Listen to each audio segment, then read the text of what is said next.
مرے ہوئے لوگ اس وقت کیا کر رہے ہیں؟ جن کی قبر نہیں ہوتی، کیا وہ قبر کا حساب نہیں دیں گے؟ ناظرین، یہ وہ راز ہے جس پر ہزاروں سال سے انسان غور کرتا آ رہا ہے۔ سائنس نے جسمانی تبدیلیوں کو تو خوب سمجھا، لیکن روحانی پہلو کو وہ کبھی بھی مکمل طور پر سمجھنے سے قاصر رہی ہے۔ لیکن قرآن کریم اور حدیث مبارکہ ہمیں اس موضوع پر مکمل اور واضح رہنمائی فراہم کرتے ہیں۔ کیا آپ جانتے ہیں کہ ہماری روح اللہ تعالیٰ کی امانت ہے، اور جب یہ امانت واپس لی جاتی ہے تو یہ اپنے پروردگار کے حضور پیش ہوتی ہے۔ موت ایک دروازہ ہے جو ہمیں اس دنیاوی زندگی سے نکال کر ایک نئی ابدی حقیقت میں داخل کرتا ہے۔ لیکن اس دروازے کے پیچھے کیا چھپا ہے، یہ جاننا ہر مومن کے لیے ضروری ہے۔ لہٰذا ناظرین، اس ویڈیو کو آخر تک ضرور دیکھیں۔ ہم اس میں آپ کو روحانی حقائق، موت کے بعد کی زندگی کے مراحل اور اس سفر کی تیاری کے لیے ضروری اعمال کے بارے میں تفصیل سے بتائیں گے۔ یہ وہ معلومات ہیں جو نہ صرف آپ کی زندگی کو بہتر بنانے میں مددگار ہوں گی، بلکہ آخرت کے لیے آپ کی تیاری کو بھی مضبوط کریں گی۔ ناظرین، یہ موضوع نہایت اہم اور حساس ہے، اور ہم دعا کرتے ہیں کہ اللہ تعالی ہمیں ان حقائق کو سمجھنے اور ان پر عمل کرنے کی توفیق عطا فرمائے۔ تو چلیے آج کے سفر کا آغاز کرتے ہیں۔ تمام آسمانی مذاہب بشمول اسلام اس عقیدے پر متفق ہے کہ جس طرح اللہ تعالیٰ نے ہمیں پہلی بار پیدا کیا، اسی طرح وہ ہمیں موت کے بعد دوبارہ پیدا کرے گا، اور ہمیں اپنے اعمال کا حساب دینے کے لیے اسی کے حضور لوٹ کر جانا ہوگا۔ اللہ تعالیٰ نے ابتدائی حلق میں تمام انسانوں کی روحیں پیدا کی اور ان سے اپنی ربوبیت کا اقرار کروایا، جیسا کہ سورہ اعراف میں ارشاد ہے، کیا میں تمہارا رب نہیں ہوں؟ سب روحیں بول اٹھیں، کیوں نہیں، آپ ہی ہمارے رب ہیں۔ تب سے تمام روحیں عالم ارواح میں مقیم ہیں۔ بخاری اور مسلم کی روایت کے مطابق عالم ارواح میں جن روحوں کے درمیان پہچان ہوتی ہے وہ دنیا میں بھی ایک دوسرے سے ملتی ہیں، جبکہ جن روحوں کے درمیان شناسائی نہیں ہوتی وہ دنیا میں بھی اجنبی رہتی ہیں۔ انسان جسم اور روح کا مجموعہ ہے۔ روح جب تک جسم میں موجود رہتی ہے انسان زندہ رہتا ہے، اور جب موت کا فرشتہ روح کو جسم سے جدا کر کے عالم برزخ میں لے جاتا ہے تو انسان مر جاتا ہے۔ اس کے جسم میں موجود بیکٹیریا اسے گلنے سڑنے کے عمل سے گزار دیتے ہیں، اور بالآخر وہ جسم دیگر مخلوقات اور نباتات کی خوراک بن جاتا ہے۔ یہ حقیقت ہمیں یاد دلاتی ہے کہ دنیا کی زندگی مختصر ہے۔ ہمیں اپنی زندگی کو اعمال صالحہ اور اچھے اخلاق سے مزین کرنا چاہیے، تاکہ موت کے بعد ہماری روحیں علیین یعنی نیک روحوں کے مسکن میں داخل ہو سکیں۔ ناظرین، موت ایک ناقابل انکار حقیقت ہے، اور ہر جاندار کو اس کا ذائقہ چکھنا ہے۔ انسان نے خلا کی وسعتوں کو تسخیر کر لیا، سمندروں کی گہرائیوں میں جانگ لیا، مگر موت کی حقیقت کو سمجھنے میں آج تک ناکام رہا۔ جب انسان موت کے دہانے پر پہنچتا ہے تو اس کے جسم میں کئی تبدیلیاں رونما ہوتی ہیں۔ پوسٹ مارٹم کے ماہرین کے مطابق سب سے پہلے دل دھڑکنا بند کرتا ہے، خون کا بہاؤ رک جاتا ہے، اور خون جسم کے نچلے حصے میں جمع ہو جاتا ہے۔ یہی وجہ ہے کہ مرنے والے کا چہرہ زرد مائل ہو جاتا ہے۔ آکسیجن کی کمی کے باعث جسم کے اندر ہونے والی کیمیائی عمل رک جاتے ہیں، آنکھیں دھندلا جاتی ہیں، اور جسم کا درجہ حرارت ماحول کے درجہ حرارت کے برابر آ جاتا ہے۔ جلد ہی بیکٹیریا جسم کے سوراخوں سے اندر داخل ہو کر گلنے سڑنے کے عمل کا آغاز کر دیتے ہیں، لیکن اللہ کے انبیاء کرام اور نیک بندوں کے جسم ان تبدیلیوں سے محفوظ رہتے ہیں۔ جیسا کہ ابن ماجہ کی حدیث میں ہے، اللہ تعالیٰ نے قرآن کو انبیاء کے جسموں کو کھانے سے منع کر دیا، اور انبیاء کو زندہ رکھا جاتا ہے اور انہیں رزق دیا جاتا ہے۔ ناظرین، ہماری زندگی کے لمحات مقرر ہیں، اور ان میں کمی بیشی ممکن نہیں۔ جو رات قبر میں آنی ہے وہ کبھی باہر نہیں رہ سکتی۔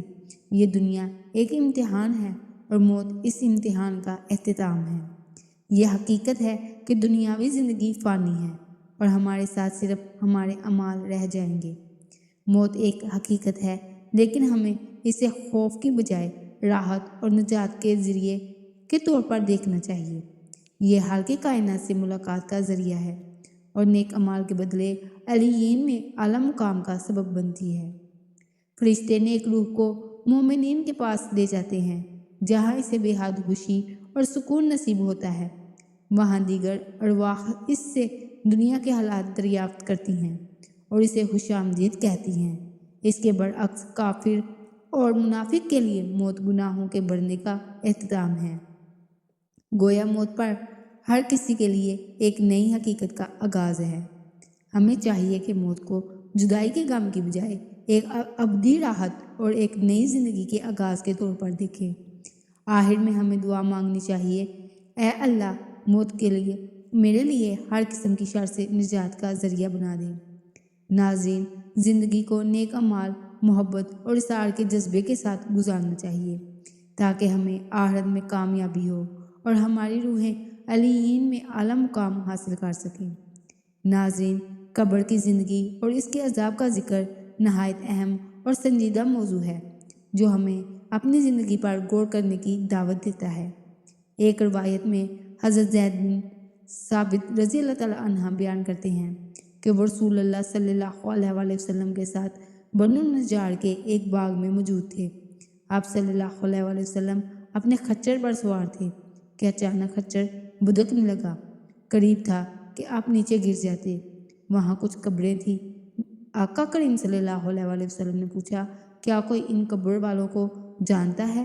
ایک صحابی نے عرض کی، وہ شرک کی حالت میں وفات پا گئے تھے۔ آپ نے فرمایا، بے شک یہ لوگ اپنی قبروں میں آزمائے جا رہے ہیں۔ اگر مجھے یہ اندیشہ نہ ہوتا کہ تم مردوں کو دفنانا چھوڑ دو گے تو میں اللہ سے دعا کرتا کہ وہ تمہیں قبر کا عذاب سنا دے جو میں سنتا ہوں۔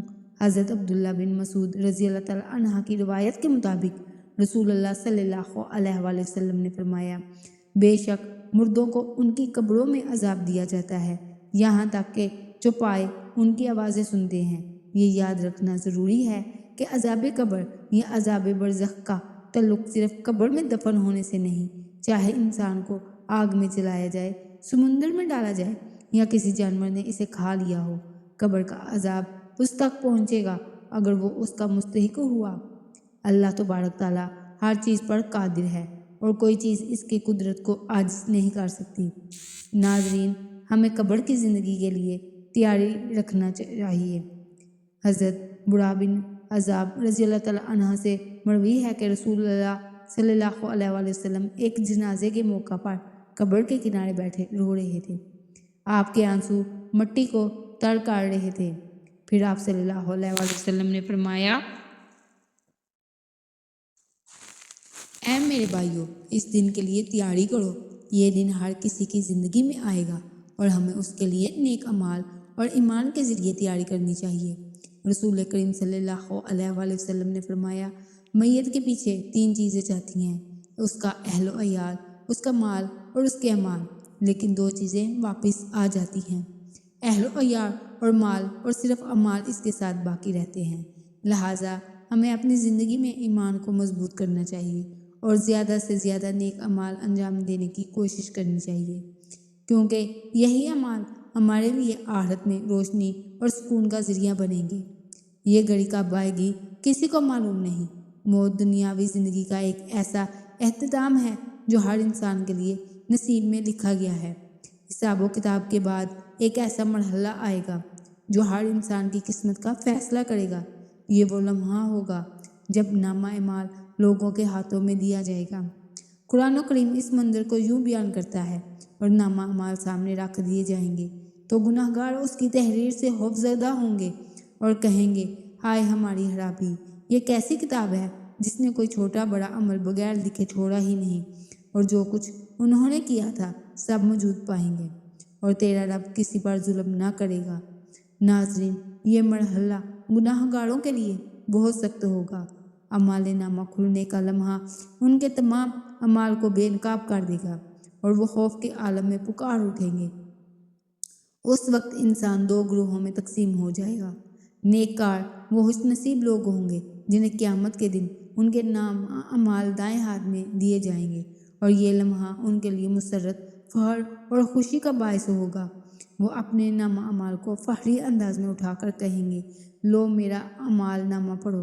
مجھے یقین تھا کہ مجھے اپنے اعمال کا حساب ملنا ہے، اور کہیں گے یہ وہ لوگ ہیں جنہوں نے دنیا میں اللہ کی ہدایت پر عمل کیا، نیک اعمال کیے، اپنے فرائض بخوبی انجام دیے اور حرام کاموں سے خود کو بچایا۔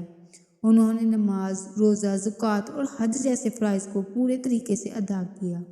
انہوں نے نہ صرف اللہ کے حقوق پورے کیے بلکہ انسانوں کے ساتھ حسن سلوک بھی رواں رکھا، والدین، پڑوسیوں اور معاشرتی ذمہ داریوں کو نبھایا۔ ان کی زندگی کا ہر پہلو اللہ کے خوف اور تقویٰ کے دائرے میں رہا۔ وہ دنیاوی فوائد کے لیے اپنے ایمان کا سودا کرنے سے بچتے رہے۔ ان خوش نصیب لوگوں کو ایک خاص صفت یہ ہوگی کہ انہیں دنیا میں یہ یقین تھا کہ انہیں ایک دن اپنے اعمال کا حساب دینا ہے۔ یہ یقین ان کے اعمال کو سنوارنے کا باعث بنا اور ان کی زندگی میں مقصد پیدا کیا۔ ان کا ایمان تھا کہ موت کے بعد ایک زندگی ہے جہاں ہر اچھے اور برے عمل کا حساب ہوگا۔ وہ یہ سمجھتے تھے کہ دنیا ایک امتحان گاہ ہے اور اصل کامیابی آخرت کی کامیابی ہے۔ جب یہ لوگ اعمال نامہ دائیں ہاتھ میں پائیں گے تو ان کے دل خوشی سے جھوم اٹھیں گے۔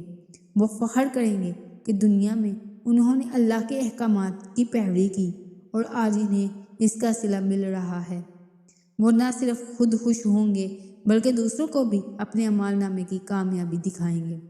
گویا وہ یہ کہنا چاہتے ہوں گے کہ ان کے اعمال ان کے ایمان کی سچائی کا ثبوت ہے، اور دوسرے بد نصیب لوگ وہ ہوں گے جنہیں قیامت کے دن ان کے اعمال نامے بائیں ہاتھ میں دیے جائیں گے۔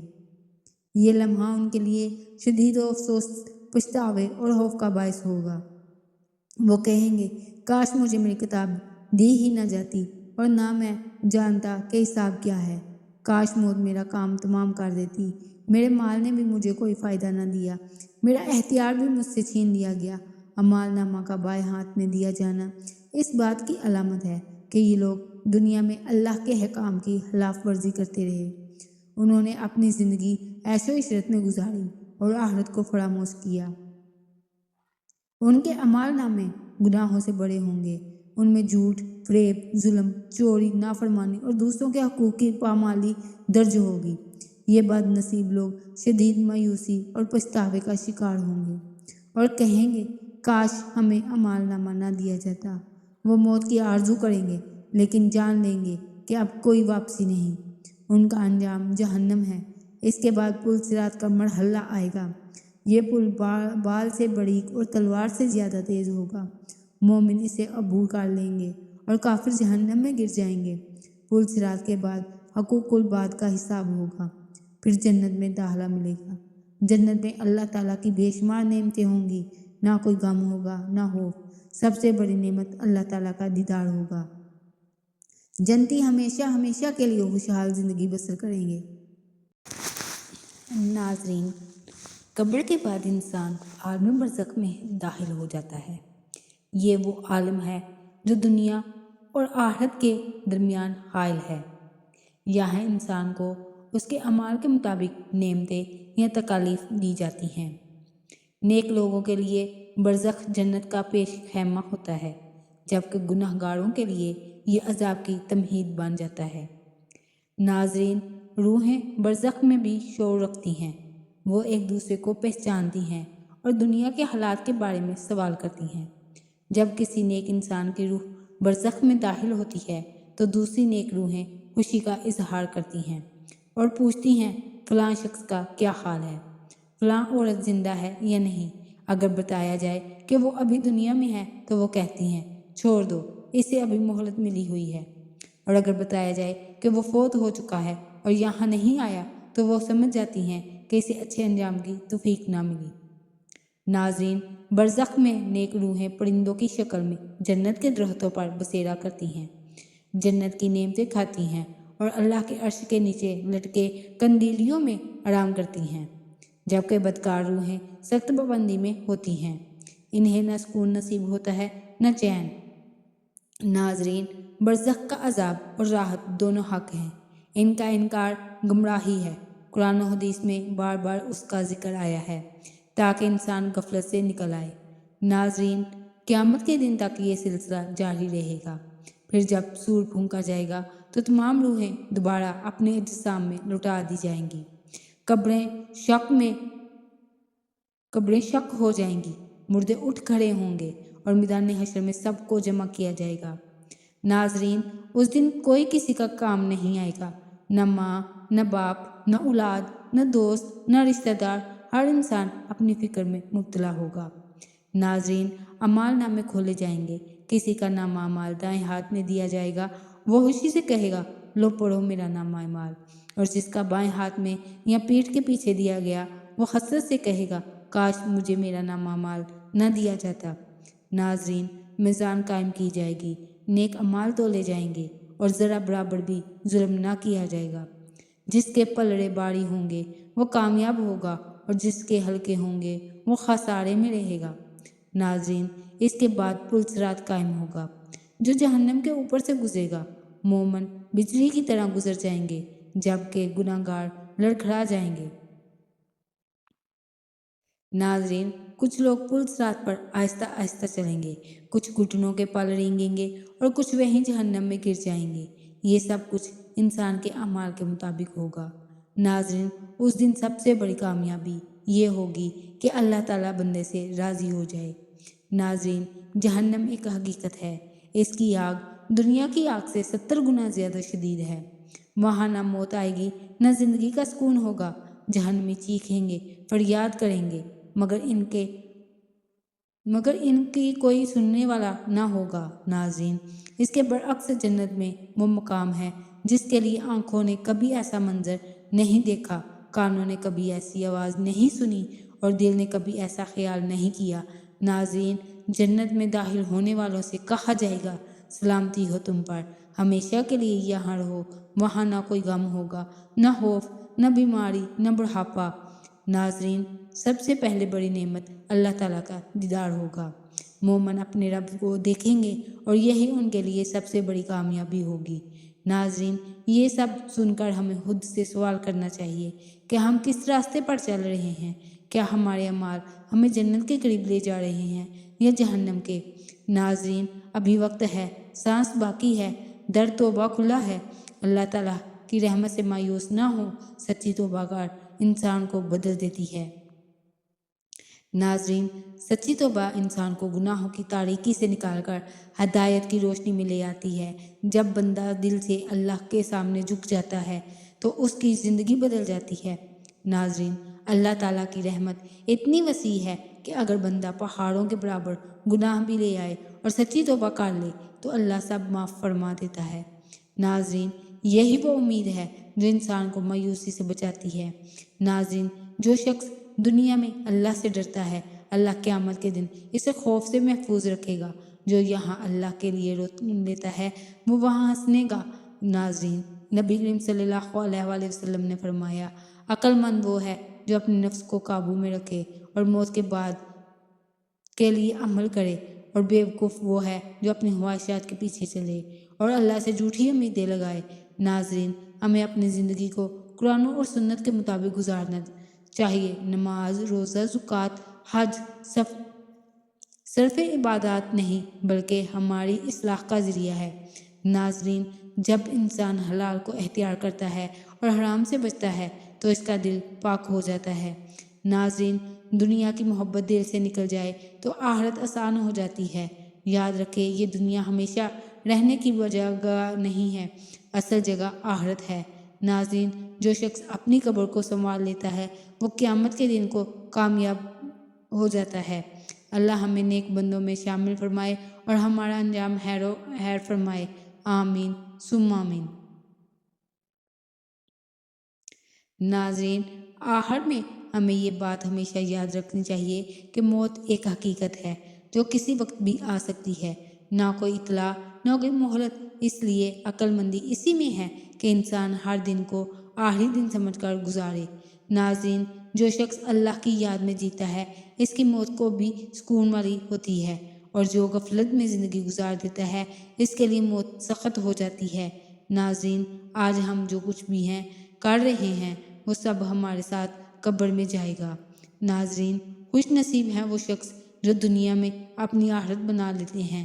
ناظرین، آئیے ہم سب مل کر اللہ سے دعا کریں کہ اے اللہ، ہمیں ہدایت کی راہ پر قائم رکھ، ہمارے گناہوں کو معاف فرما، ہماری قبروں کو جنت کا باغ بنا دے اور ہمیں جہنم کے عذاب سے بچا لے۔ آمین یا رب العالمین۔ والسلام۔